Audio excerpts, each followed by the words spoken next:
हाय, मैं सिर्फ दीपक झा आपका स्वागत करता हूँ अपने यूट्यूब चैनल फ्री विजडम में। आज हम लोग बात करने वाले ईरर्स क्या होता है, ईरर्स में क्या क्या इंक्लूड है, कितने तरह के ईरर होते हैं। मैं इस वीडियो में इन चीज़ों को कवर करने की कोशिश करूँगा। Let's begin. पहला क्वेश्चन उठता है ईरर क्या, जिसका मैंने डिफिनेशन लिखा है, देखते हैं क्या लिखा गया। इट मीन्स अनइंटेंशनल और innocent mistake in financial statement. इसका अर्थ होता है कि फाइनेंशियल स्टेटमेंट हमारा trial balance, PL, balance sheet, cash book, bank book, journal, ledger, fund flow, cash flow, इन सभी डॉक्यूमेंट में कोई ऐसा गलती हुआ हो जो गलती अनजाने में हो या ना समझ के कारण हुआ हो। एग्जाम्पल के लिए मान लो डेबिट का एंट्री क्रेडिट में चला गया हो, परचेज का कोई अमाउंट उसको मैंने सेल्स में लिख दिया हो, डिस्काउंट अलॉट की जगह मैंने डिस्काउंट रिसिप्ट लिख दिया, तो इसका ऑब्वियस सा बात है इम्पैक्ट उल्टा होगा, गलत इम्पैक्ट होगा। ठीक है, माल खरीदा वो आराम से मैंने एंट्री में डाला, शाम से मैंने माल खरीदा, व्हाटएवर, चाहे वो नेम का हो कि अमाउंट का हो कि टैक्सेशन हो, कुछ भी। जब कोई भी तरह का गलती हमारे फाइनेंशियल स्टेटमेंट में होता है, वो गलती अनजाने में होता है, तो उस तरह के गलती को हम ईरर्स कहते हैं। चलिए ईरर्स में क्या क्या, ये हमारा नेक्स्ट टॉपिक है। मैं नोट्स को आगे बढ़ाता हूँ। इधर में पहला चीज जो इंक्लूड होता है, इट इंक्लूड्स मैथमेटिकल और क्लरिकल मिस्टेक। ये मैथमेटिकल और क्लरिकल मिस्टेक्स होता है, जैसे कि कैलकुलेशन में गलती हो गया, 100 की जगह मैंने 99 लिख दिया। क्लरिकल इधर राम को अकाउंट बनाना चाहिए, मैंने शाम को डाल दिया, जो मैंने थोड़ी देर पहले आपको नरेट किया था। Mistakes in the application of accounting principle. इसका अर्थ होता है कि अकाउंटिंग प्रिंसिपल का गलत एप्लीकेशन करना। डबल एंट्री सिस्टम अप्लाई होना चाहिए, मैंने सिंगल एंट्री सिस्टम का एप्लीकेशन कर दिया। लॉन्ग अकाउंटिंग सिस्टम्स का एप्लीकेशन, डिप्रिशिएशन का एंट्री डालना है भूल गया। जनरल एंट्री करना चाहिए स्क्वाड ऑफ लेजर को खत्म करने के लिए, तो वो मैंने किया ही नहीं। और किसी पे टैक्स डिडक्ट करना चाहिए था, वो हुआ ही नहीं। तो प्रॉपर अकाउंटिंग का जो प्रिंसिपल्स होता है उसको एप्लीकेशन ना कर पाना, इस तरह का भी गलती ना ईरर्स के स्कोप में आता है। थर्ड आता है miss interpretation of facts at the time of preparation of financial statement. जब हम फाइनेंशियल स्टेटमेंट प्रिपेयर कर रहे हैं, जब हम ट्रायल बैलेंस प्रिपेयर कर रहे हैं या कैश बुक या बैंक बुक प्रिपेयर कर रहे हैं, उसमें कुछ एंट्रीज को हम डाले ही नहीं, कुछ एंट्री हम जान से उड़ा दिए, या कुछ एंट्रीज को हमसे गलती हो गया, तो ये सभी तरह का जो गलती होता है ना, वो ईरर के अंदर में आता है। ईरर इन चीज़ों से इंक्लूड आता है, ईरर के स्कोप के प्रीव्यू में आता है। चलिए आगे बढ़ते हैं। ईरर कितने तरह के होते हैं, देखो बेसिकली ना ईरर का 4 तरह का टाइप है। Clerical error, error of principle, compensating error, error of duplication. अब एक एक करके अपने पढ़ेंगे क्या कौन किया है। क्लरिकल ईरर क्या होता है, चलो क्या लिखा गया। Error that occur in recording, posting, totaling and balancing are known as clerical error। वो ईरर जो ट्रांजेक्शन के रिकॉर्ड करने के टाइम में हो, उसको पोस्टिंग करने के टाइम में हो, जिसको टोटल करने के टाइम में हो, उसको बैलेंस करने के टाइम में हो, तो उस तरह का जब ईरर होता है। कोई मान लो ट्रांजेक्शन हुआ, मैंने बैंक से पैसा निकाला एग्जाम्पल के लिए, तो अब अपने को बैंक बुक में अपडेट करना पड़ेगा ना, बैंक बुक में उस अमाउंट को मेरे को डेबिट करना पड़ेगा कि भैया 1 लाख से मैंने निकाला, लेट्स से 1 लाख मेरे को डेबिट करना पड़ेगा ना। कंपनी के बहुत सारे बैंक होता है, एचडीएफसी होता है, एक्सिस होता है। मान लो बंदा को एचडीएफसी से पैसा निकाला, वो रिफ्लेक्ट दिखा रहा है एक्सिस में, ये तो गलती हुआ। तो क्लरिकल ईरर इस तरह की गलती को करते हैं। वो ईरर जो ट्रांजेक्शन का रिकॉर्ड करने टाइम में, पोस्ट करने टोटल टाइम में, बैलेंस करने टाइम में जो ओकर्ड हो, उसे हम क्लरिकल ईरर करते हैं। आगे बढ़ते हैं, लेट्स टर्न द पेज। क्या लिखा गया, क्लरिकल ईरर के टाइप्स। बेसिकली क्लरिकल ईरर 2 तरह के होते हैं। एक पहला होता है ईरर ऑफ ओमिशन, उसके बारे में हम लोग जानने की कोशिश करेंगे कि ईरर ऑफ ओमिशन क्या होता है।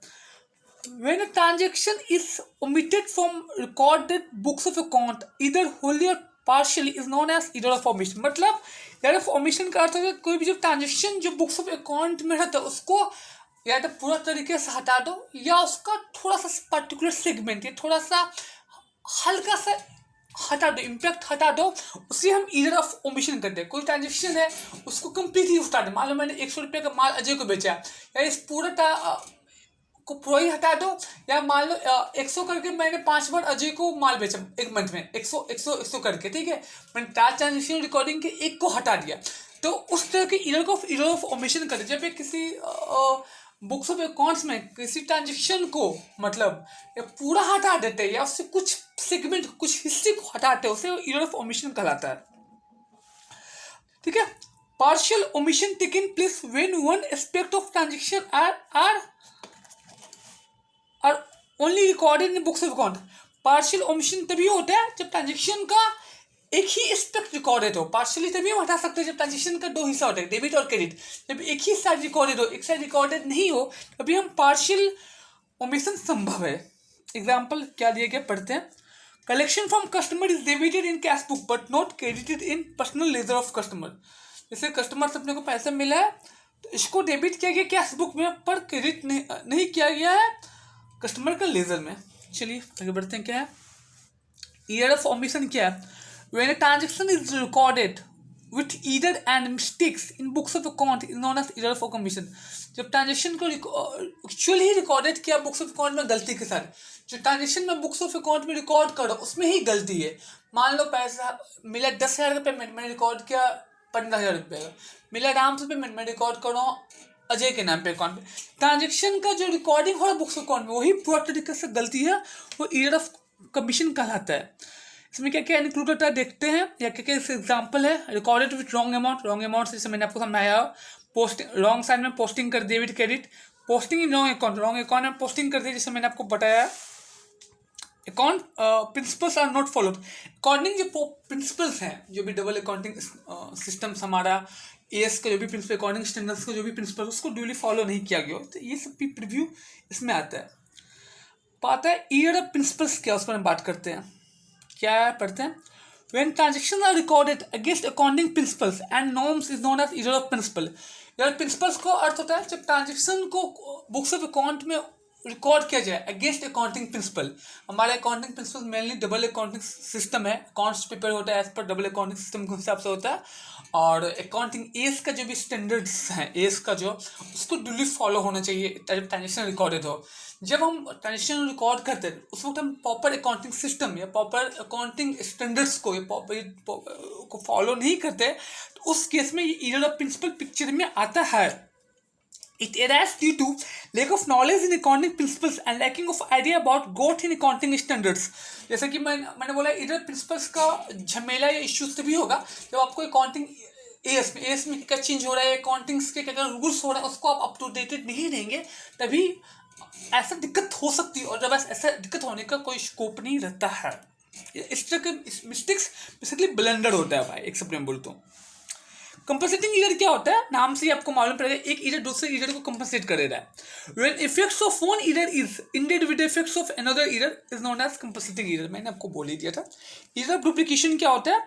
When same transaction are recorded in books of account twice is known as error of duplication. जब मतलब एक ही ट्रांजेक्शन को बुक्स में दो बार रिकॉर्ड कर देते हो। आपने पेमेंट किया राम को 100 रुपया, इसको आपने दो बार रिकॉर्ड कर दिया। आपको पेमेंट मिला जैसे 100 रुपया, आपको रिकॉर्ड करना चाहिए, एक बार आपने दो बार रिकॉर्ड किया। जब एक ही ट्रांजेक्शन को बुक्स में ये एक से अधिक 2 बार 3 बार ऐसे रिकॉर्ड कर देते हो, that's called the error of duplication. यहाँ पे लिखा गया same purchase invoice has been recorded in purchase day book twice. जैसा मैंने आपको बोला वही चीज़ है यहाँ पे। जैसे आगे बढ़ते हैं, क्या है तो ये बेसिकली ईरर के हमारे ये टाइप्स हैं जो इस वीडियो में आपको बताया गया है। मैंने अगर बात करोगे तो शुरू से मैं देखूंगा तो मैंने आपको बताया ईरर क्या है, ईरर में क्या इंक्लूड है, और types of error. Clerical error मैंने आपको बता दिया, क्लरिकल ईरर बताया आपको। क्लरिकल ईरर क्या है मैंने आपको साथ में ये भी बताया कि क्लरिकल ईरर के 2 बेटे हैं, ईरर ऑफ ओमिशन है और एक ईरर ऑफ कमीशन है। इसके बाद आता है बी नंबर पॉइंट, दूसरा आता है ईरर ऑफ प्रिंसिपल, तीसरा आता है कंपनसेटिंग ईरर, लास्ट में सबसे लास्ट में जाता है ईरर ऑफ डुप्लीकेशन। यही बेसिकली ईरर और ईरर के टाइप्स आते हैं। अगर आपको वीडियो अच्छा लगा हो तो ज़्यादा से ज़्यादा लाइक कीजिए। Thank you. जय हिंद, जय भारत।